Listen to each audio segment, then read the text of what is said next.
episode of Sleep and Relax ASMR. I wanted to take a moment and say thank you for tuning in and listening to the podcast. I also wanted to mention that we just launched our website, which is SleepandRelaxASMR.com, just all spelled out. The website has all of our show episodes, news and announcements, and it also has information for brands that are interested in sponsoring the show. But most importantly, the website will make it easier to connect with you guys, and I would love to get in touch with as many fans as possible. So I invite you guys to check out SleepandRelaxASMR.com. It's all spelled out. If you're confused about the spelling, just check out the show notes, and there will be a direct link. But that's all for now. Thanks again for tuning in, and enjoy the episode.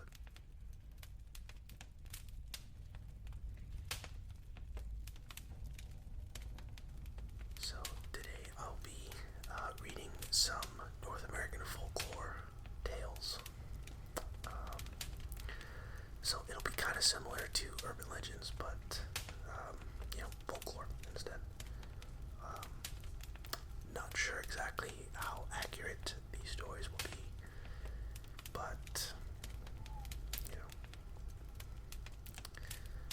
I'm gonna read them anyway.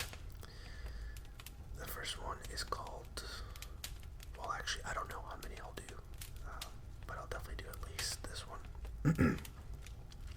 It's called Babe the Blue Ox, a Minnesota tall tale retold by S.E. Schlosser.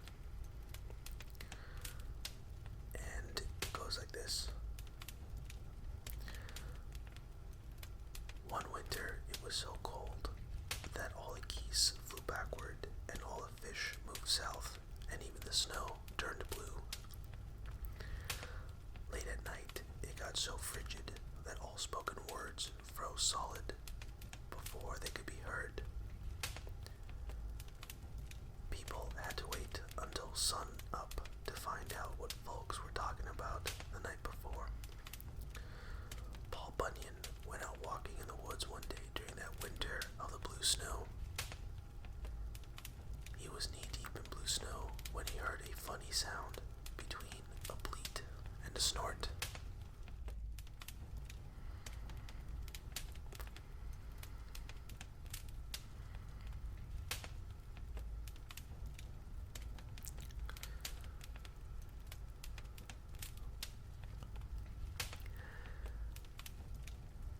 Looking down, he saw a teeny tiny blue ox just hopping about in the snow and snorting with rage on account of he was too short to see over the drifts. Paul Bunyan laughed when he saw the spunky little critter and took the little blue mite home with him. He warmed up the little ox by the fire, and the little fellow fluffed up and dried out, but he remained as blue as the snow that had stained him in the first place. So Paul named him Babe the Blue Ox. Any creature raised in Paul Bunyan's camp tended to grow to massive proportions, and Babe was no exception. Folks that stared at him for 5 or 6 minutes could see him growing right before their eyes. He grew so big that 42 axe handles plus a plug of tobacco could fit between his eyes, and it took a murder of cows a whole day to fly from one horn to the other. The laundryman used his horns to hang up all the camp laundry, which would dry lickety-split because of all the wind blowing around at that height. Whenever he got an itch, Babe the Blue Ox had to find a cliff to rub against, because whenever he tried to rub up against a tree, it fell over and begged for mercy. To whet his appetite, Babe would chew up 30 bales of hay, wire and all.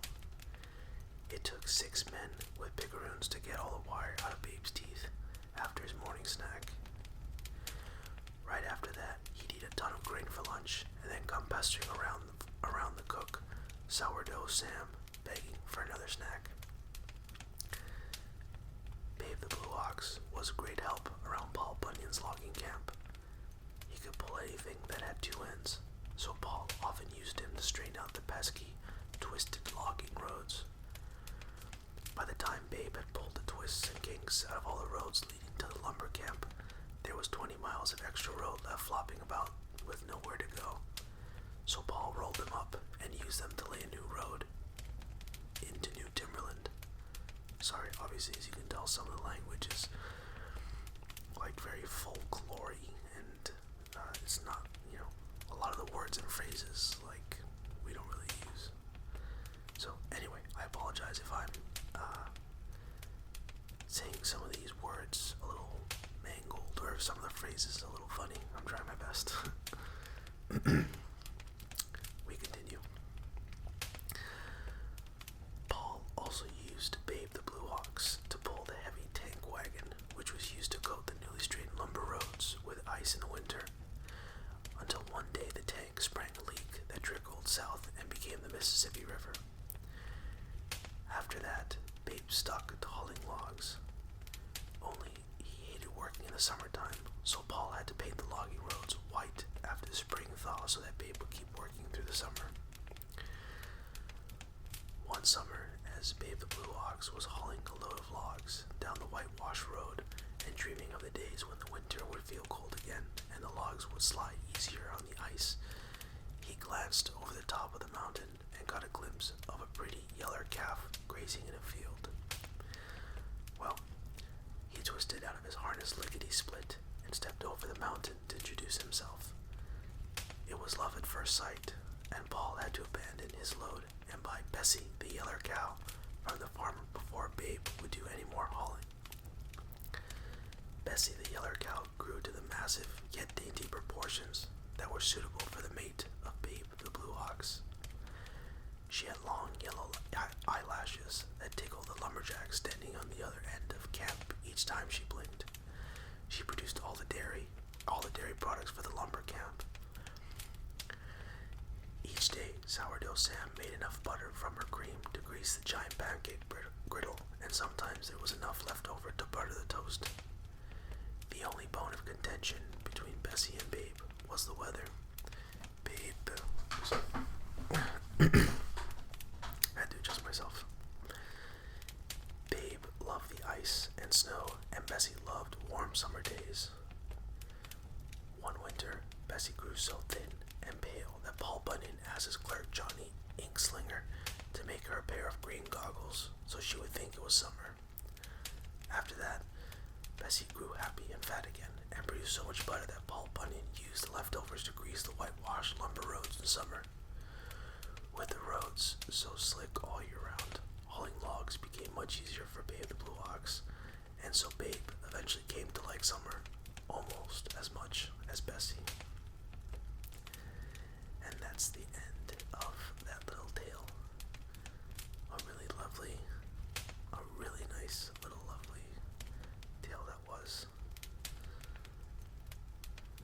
So obviously that one we finished a little quickly. It wasn't very long, so I'll definitely do at least one more. Let's see what else, or what other folklore story I can find on here.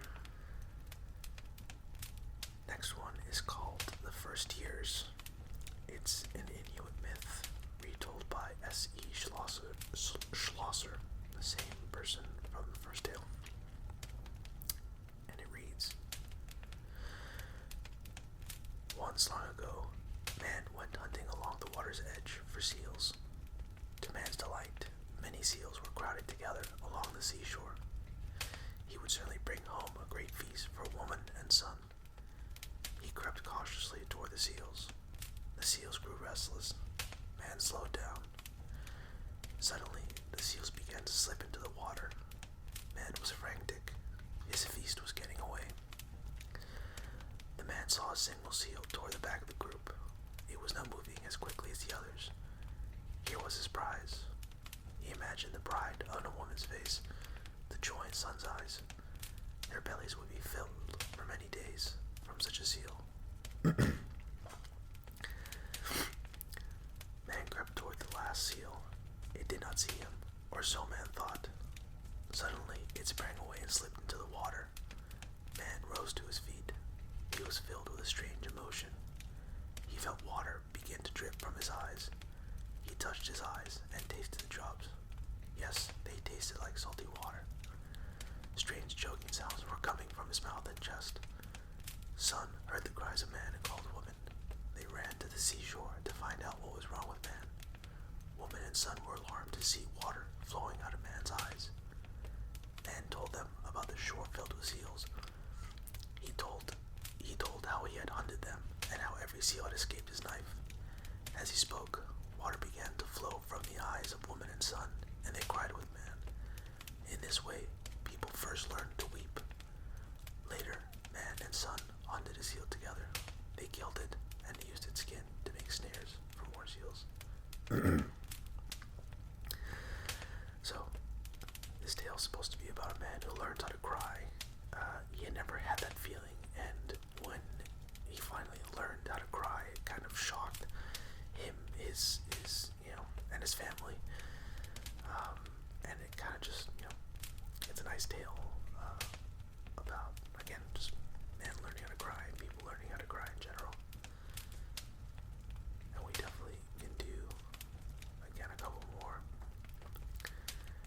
I mean, I'm not even doing this to like tease you guys. I just don't know, because I don't know how long a lot of these are before I start reading them. But let me see what else I can read on here. So this next one is Paul Bunyan and the Frozen Flames. So obviously this story will be, another tale around Paul Bunyan and hopefully his ox, like in the first tale I read. So again, it's called Paul Bunyan and the Frozen Flames. It's Michigan Tall Tales, retold by S.E. Schlosser, which is the same person who retold the other tales. Maybe this entire website is retold by S.E. Schlosser. Anyway, Paul Bunyan and the Frozen Flames. One winter, shortly after Paul Bunyan dug Lake Michigan as a drinking hole for his blue ox babe, he decided to camp out in the Upper Peninsula. It was so cold that their logging camp that one evening, there's a typo here. It was so cold that in their logging camp one evening, the temperature dropped to 68 degrees below zero. Each degree in the camp thermometer measured 16 inches long, and the flames in the lanterns froze solid. No one, not even Paul Bunyan, could blow them out. The lumberjacks didn't want the bunkhouse lit at night because they wouldn't get any sleep, so they put the lanterns way outside of camp where they wouldn't disturb anyone. But they forgot about the lanterns, so that when thaw came in the early spring, the lanterns flared up again and set all northern Michigan on fire. They had to wake Paul Bunyan up so he could stamp out the fire with his boots. That's a nice short one. That's definitely a nice little story. And once again, we certainly have time for another one, so let's find another tale to read. Next one is called Dunkelberger Gravel Bar, a Rogue River Tall Tale, as told by Captain Tim Bruckner, collected by S.E. Schlosser. The gravel bar on our left is called Dunkelberger Gravel Bar. The reason I mention it to you is because it is one of the finest places on the whole Rogue River to fish from the bank. If you have a boat, you can fish most anywhere, but if you're cone-signed to the bank, and I know a lot of people prefer it, then this is where you want to go. Now, you can catch a salmon here, but what it's really noted for is its wonderful winter steelhead fishing, and steelhead fishing is really fun. In fact, it is one of the few fun things to do here in the winter when the weather gets real snotty and there's not much else to do. I'm sorry, snotty, that's not meant to be offensive. It's simply a local contraction meaning it's not a nice day to be outside, so stay inside. But you get real tired of being inside, might as well live in Michigan. Anyway, a lot of the locals here have gotten so into their steelhead fishing that what they've done, they've gone ahead and welded their rod holders right to the front bumpers of their big four-wheel drive pickups. You'll see them. They drive down to the edge of Dunkelberger, flip their gear out into the water, set their rods in the rod holder, climb back into the pickup, roll up the windows, turn on the heater, and there they sit all day long, chewing snooze, smoking horrible old cigars, drinking cheap whiskey, telling crude jokes, making up lies, chugging beer, having burping contests, lighting farts, talking about moving to Idaho, and trying to remember to roll down the window before they spit. Having a big time, catching a fish. I know every once in a while, when the fishing's real good, some of them might drag their husbands up here with them, just so they can catch the extra fish. That's what I think. I know my daughter Jessica, she was fishing up here last winter. She hooked a big old steelhead. She never got out of the truck. She put it in reverse, mashed on the gas, and yanked the fish 30 feet up the bank. That's an interesting one. Not so much a folk tale as much as a, like a little local story as told by Captain Tim Bruckner. Let's see, I'll do one more. Let's see what I can find here. The last one is called Rainbow Crow. It comes from the Lenape tribe and is retold by S.E. Schlosser.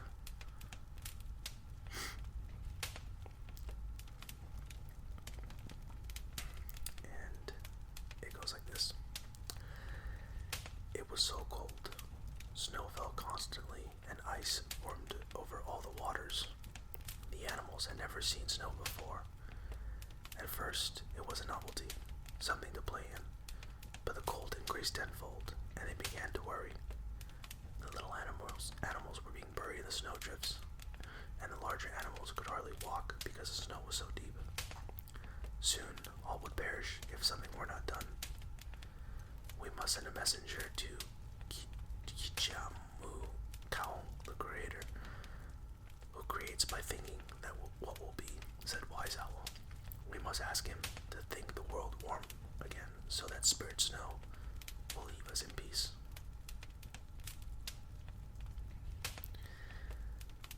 The animals were pleased with his plan.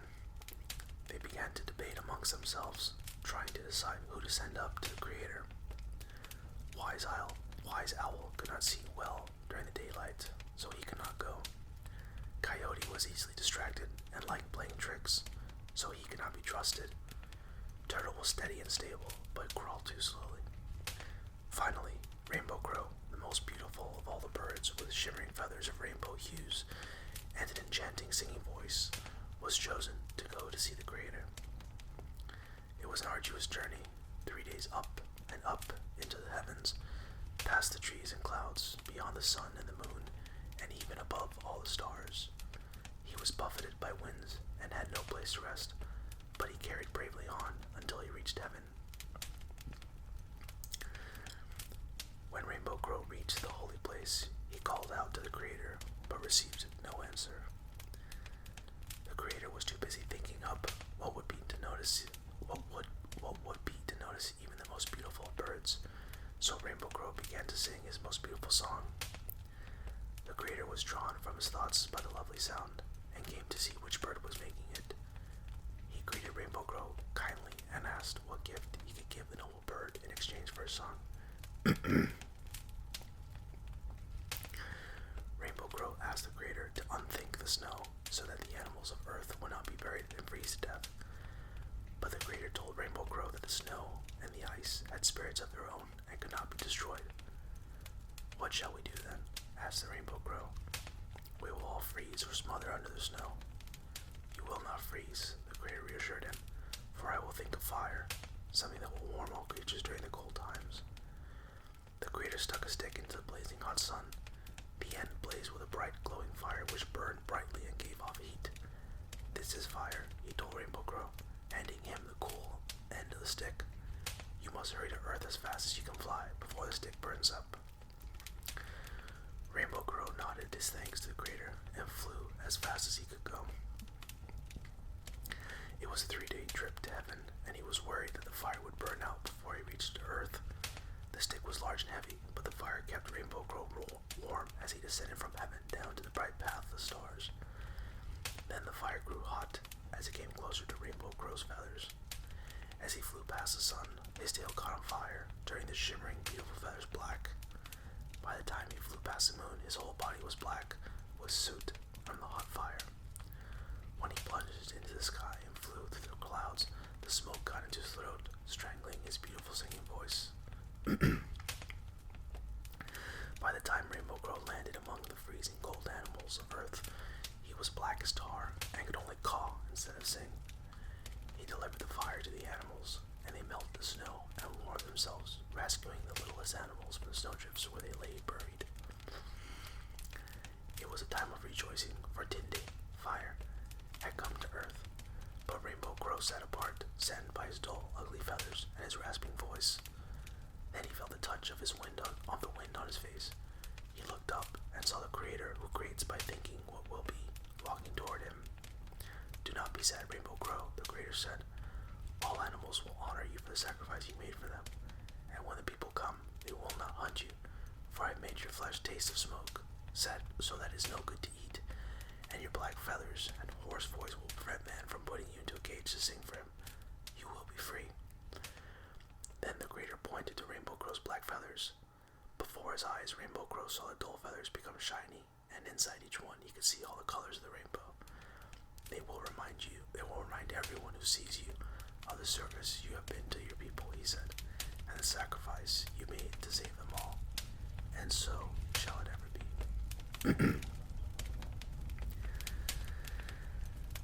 That's the end of Rainbow Crow.